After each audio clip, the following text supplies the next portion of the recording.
Welcome to Asian Times TV. Today, when we search for Erich Fromm in Google News, we get many stories still talking about his best-selling books.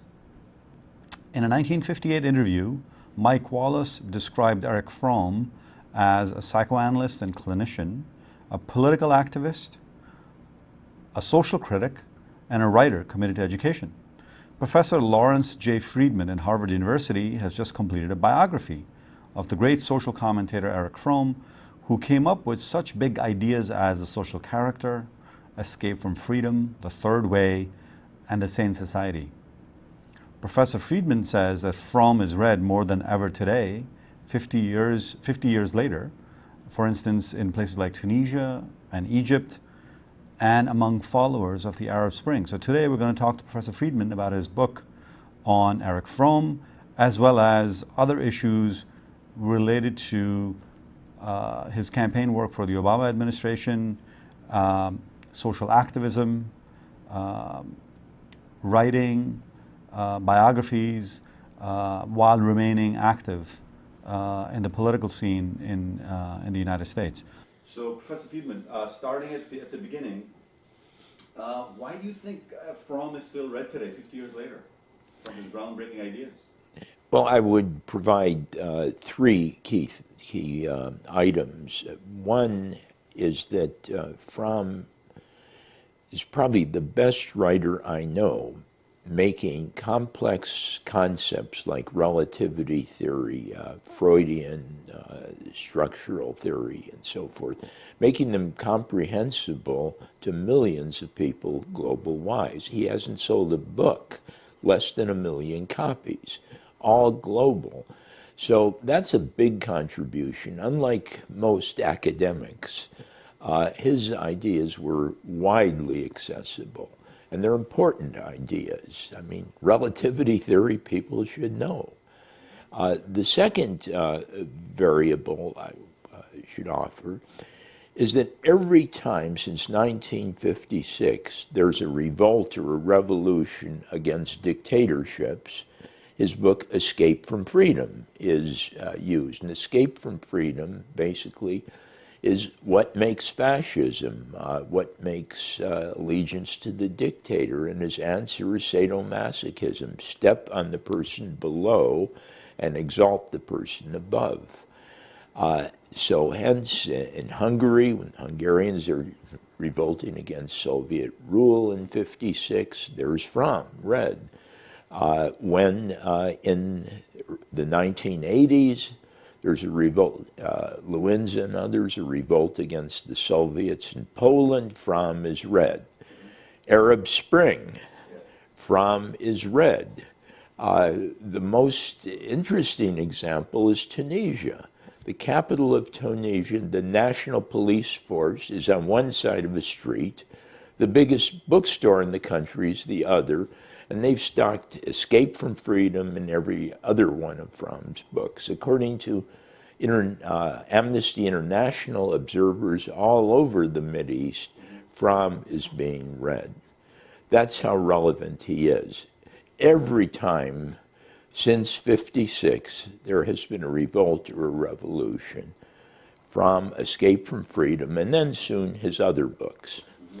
Okay, he's important today because we're still battling with consumerism. The Super Bowl, what is it? 90% of it is products to buy, not football. And Fromm's books, especially The Sane Society in 1956, basically argue that consumerism, you can buy goods and ingest goods, and they're empty. You're empty eventually.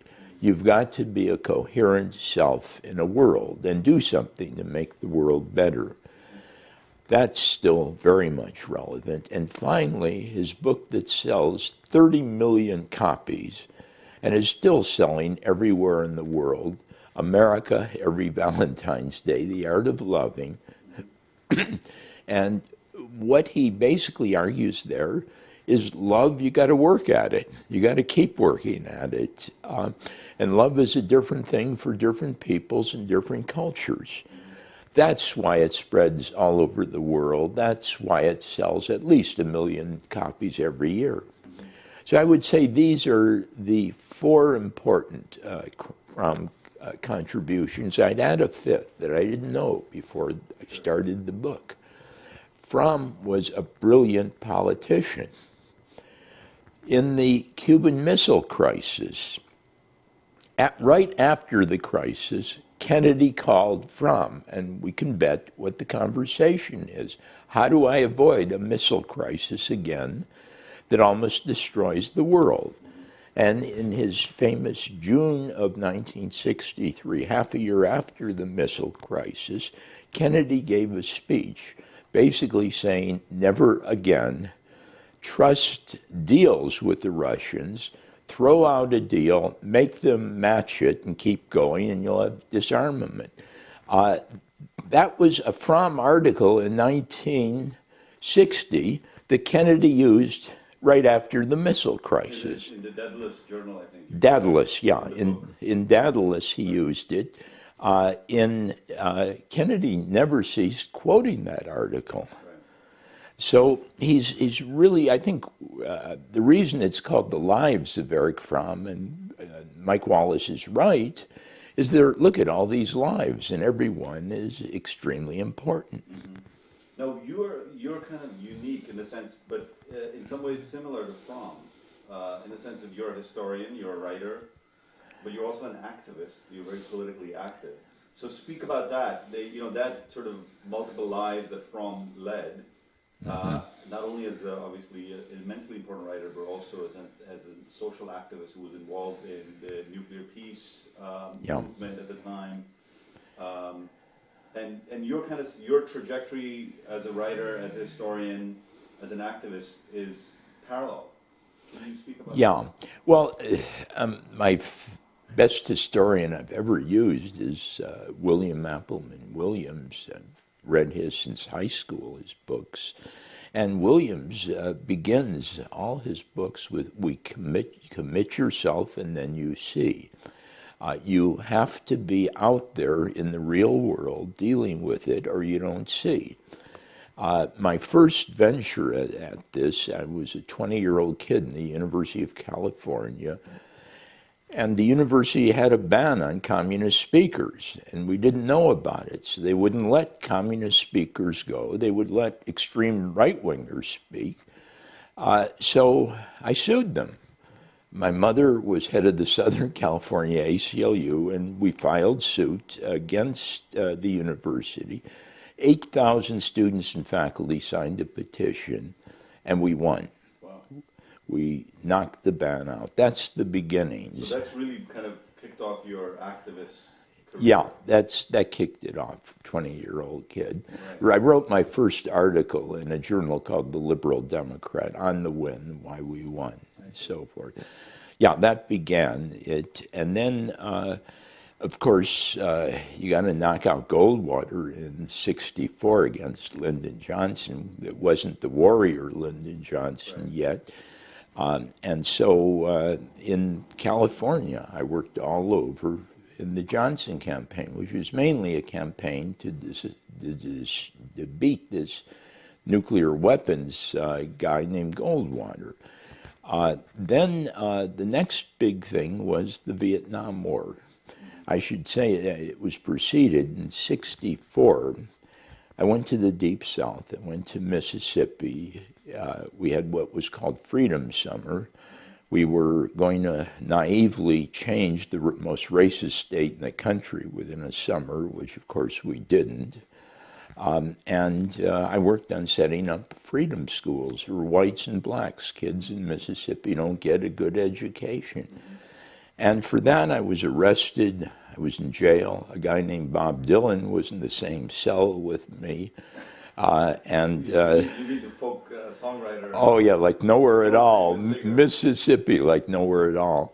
And we've stayed in touch since. Wow. And then, of course, the anti-war, anti-Vietnam movement, the crazy war. And at that point, I worked with Gene McCarthy, the senator from Minnesota who challenged Lyndon Johnson for the presidency on an anti-war ticket. Well, Fromm was the principal funder of that campaign. Fromm wrote the manifesto for that campaign. Fromm was, like Kennedy before him, an advisor to Gene McCarthy on the key lines as an anti-war activist. So that's important to me. I guess the next step after Vietnam, and it's always been civil rights, civil liberties, but the next big struggle, I think, was to defeat Reagan, Ronald Reagan, who is the most right-wing president since Goldwater. And I worked at first hoping Ted Kennedy was going to knock him out, and then Carter finally ran. I worked in the Carter campaign. And then after that, it goes on. But I really settled on Obama. That meant a huge amount. When you're in civil rights all your life, obviously electing the first African-American president is tremendously important. Right, so your writings as well have been on the history of the early history of the slavery. Well, it was on on. South. That I think you wrote several books on that topic initially in your career before making a move towards Menninger and Erickson. Yeah. Now Fromm. Well, the first book, Ron Takaki, my best friend ever, titled The White Savage. And that was on actually the period in the early 20th century, the period of lynching, black disfranchisement. And I wanted to know. And the rationale whites used to kill blacks is blacks are the savage races. And that was simply a projection to justify white savagery. Ron Takaki came up with that title. And I might say at this point, Takaki and I worked on every book together. Most of my titles were from him. Now, let me give you a background to Ron Takaki. He created the field of Asian studies, period. He created the field in the University of California system of a required ethnic studies course where you compared two different cultures. Ron Takaki's books sold, not like Fromm's in the millions, but in the 100,000s. And he moved toward multiple identities. That's another reason I went into the Obama campaign. Ron had taught me ethnicity is exceedingly important. It's important not only to deal with the racist, the warmonger. It was important to deal with the people they hit, they slaughtered. So we went in and Ron said it's important to go with multiple identities. And the last thing Ron Takaki did before he died, I was just leaving for the first Obama inauguration, and I get a book in the mail. And it's, Larry, we're almost there with the election of Obama. Wow. We've got to keep pushing him, but we're almost there. And I might say another person at the inauguration in 2009, Bill Clinton, was a personal friend of Ron's. And Ron, I may as well say it, that was being considered for Secretary of Education before he died. Under Obama. Under Obama. He was a senior advisor to the Clinton team on the diversity. On ethnic diversity, right. And he really opened Hillary and Bill Clinton up to that importance, that it's not only African Americans, which a governor of Arkansas understood. It was a tremendous diversity of groups. He convinced Clinton that America was all these groups, all these ethnicities, all these religions, not the white male model. Right. And as we look at the two Obama campaigns, that's what they were. They were the Rainbow Coalition, diversity, Hispanics, African Americans, Asians. Obama won in every sector, women. He only lost with these old white males. So, so explain that, like sociologically and demographically, what is going on with these huge Obama victories, you know, historically speaking? What is the moment we're living through now? Well, we have to live through it. We historians look at things after they occur. But I think it's real clear we're moving to the society Ronald Takaki wanted, where we are celebrate diversity, where we're all one world. Ron Takaki went beyond countries. Part of the diversity is people everywhere. So the master narrative of America that Takaki talked about. Yeah, he talked, his master narrative was diversity, ethnic, religious diversity, with none better than others, no hierarchies. And he was moving this, as he died, globally. He was a universalist. But at the second Obama inaugural, it was on the 150th anniversary of the emancipation. Yeah. Martin Luther King's birthday. And the president took oath on Lincoln's Bible and Martin Luther King's Bible, and you were there. Yeah. So talk about talk about the moment there in terms of the history as well as the symbolism, and of course, you know, what you saw and felt. Well, it was tough. The first inauguration, I was there in 2009, and it was a celebration. We finally defeated Bush. We were joyous. The second was more important. I was lucky to be the fourth row from the podium, and I saw that diversity not only in the Martin Luther King, the Lincoln Bible, but other things. Medgar Evers, who was killed in Mississippi by some bigots, his wife was there. Obama. She gave the keynote. Yeah, his wife gave the keynote. That was important. A very overtly gay poet read a poem at that inauguration. That's a first. And Obama has, of course, been pushing the rights of gays, too. I'll give you another example. I started chatting with a guy next to me. Well, he was the successor to Cesar Chavez in the United Farm Workers Union. A couple to my left ran the Obama campaign in Tennessee. It was the second. There were maybe 1/3 as many people as the first, about 800,000.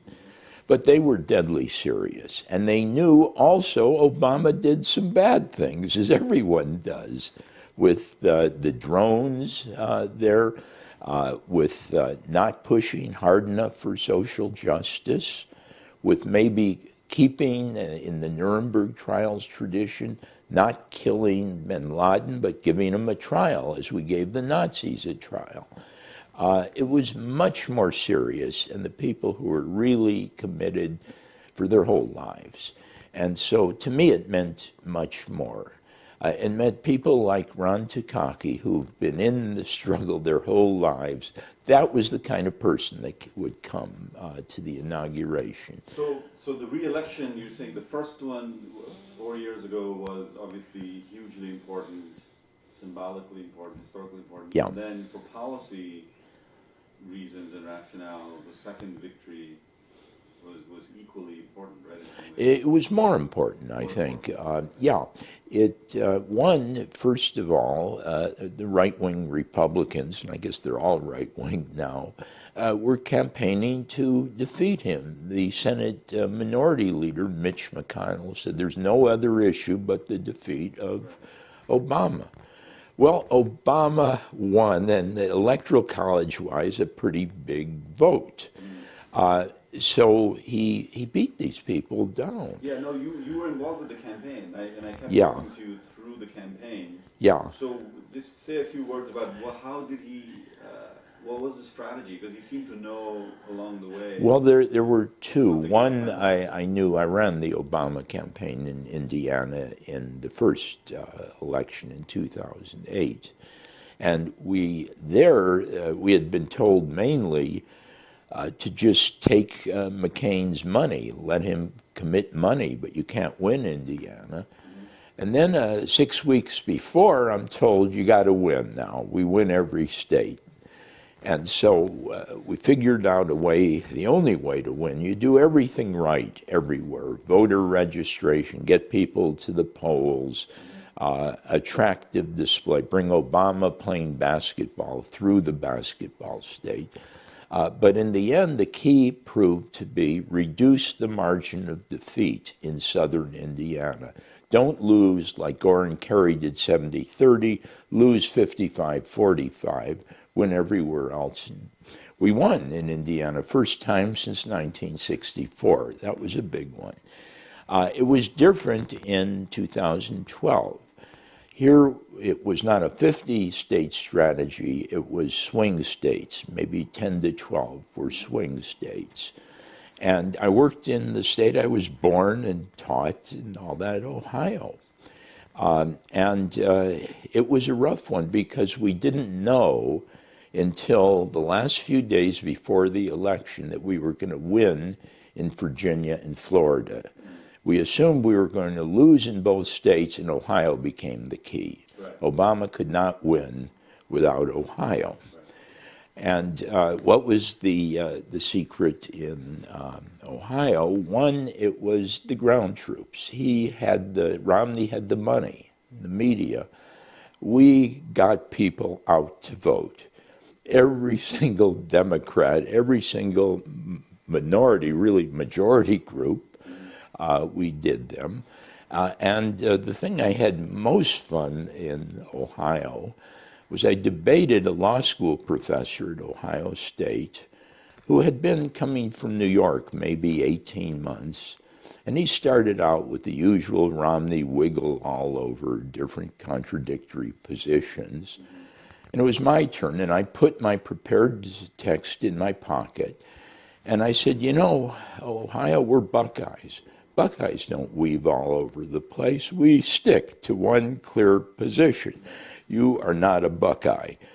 And then he said, well, Dr. Friedman, can we go into specific issues? And I said, well, that's great, but you're going to have more trouble when you go into the specifics, so it's fun. And I must say, the reason I so much enjoyed the Indiana than the Ohio campaign is it was exhausting. You ate coffee, basically. That was your nutrition. You slept 2 hours a night, but it was fun. It was really fun. There was pressure, but it was enjoyable, and you worked with really enjoyable people. So the lives of Eric Fromm, the big book that is just released, that you worked on, I think 9.5 years. Right, not as long as the Erickson book, right? That took pretty close. pretty close. Yeah. So what is the and people have to go out and buy this book, right away. It's available on Amazon and on bookstores everywhere in New York, New Jersey, Pennsylvania, where this program is going to be shown. What is the big archival find that you've dug up? I think you've dug up a whole bunch of information about Fromm that people didn't know before. Letters, correspondences. Yeah.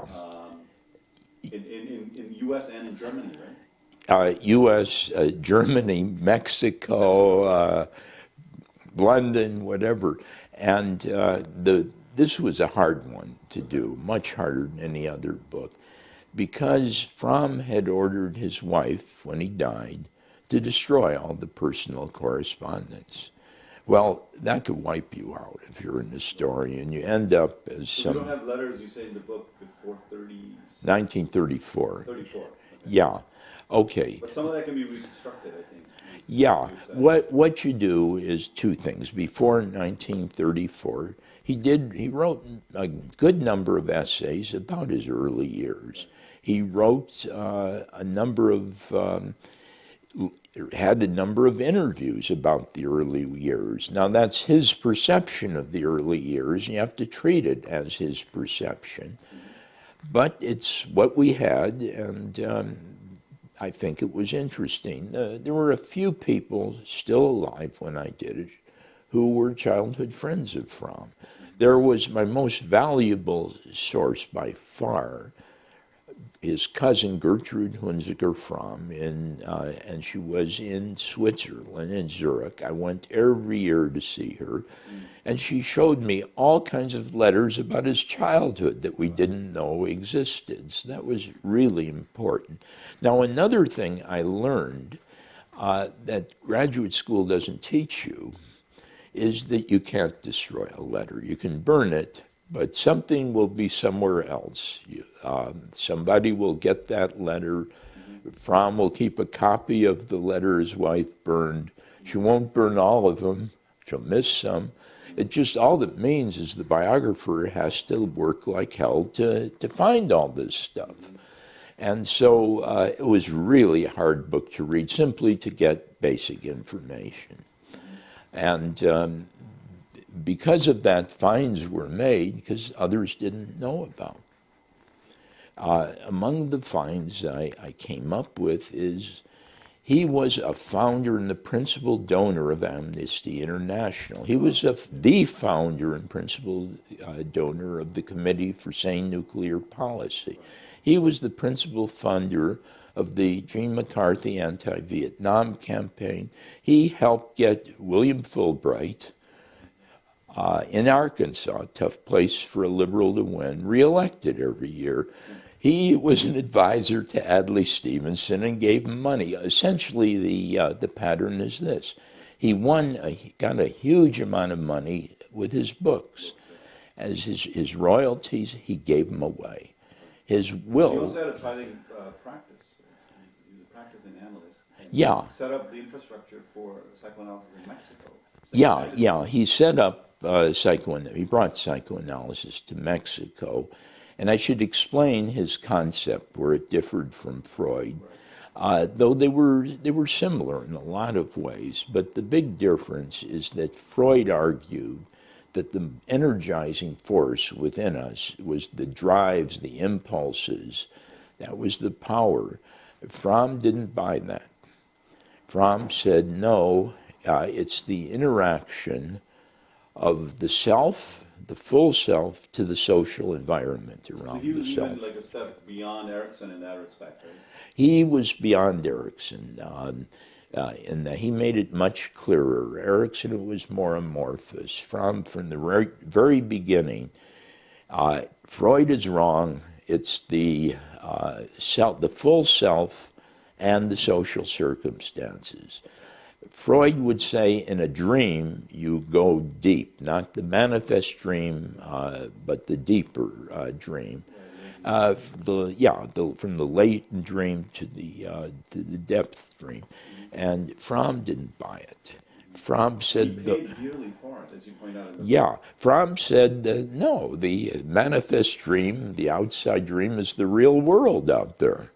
That's all you need to know is the real world because we live in it. Now of course, he paid dearly from the Orthodox Freudians. They did everything to give him, destroy his credibility. And the interesting thing is, to some degree they did, though he's coming back in the U.S., but they couldn't touch him abroad. They never knocked out his reputation. This book's going to sell more in Germany and Switzerland than in the U.S. They couldn't touch him there. In Mexico, of course, he set it up. That's his turf. Even in the United Kingdom, they couldn't knock him out. And that's a pattern of Fromm's. If academics in the U.S. Basically think little of him, it doesn't matter. The rest of the world, academics in the rest of the world think he's fine. Thank you for joining us at Asian Times TV. Tune in again next week for another edition of news from the Asia-Pacific region. Thank you.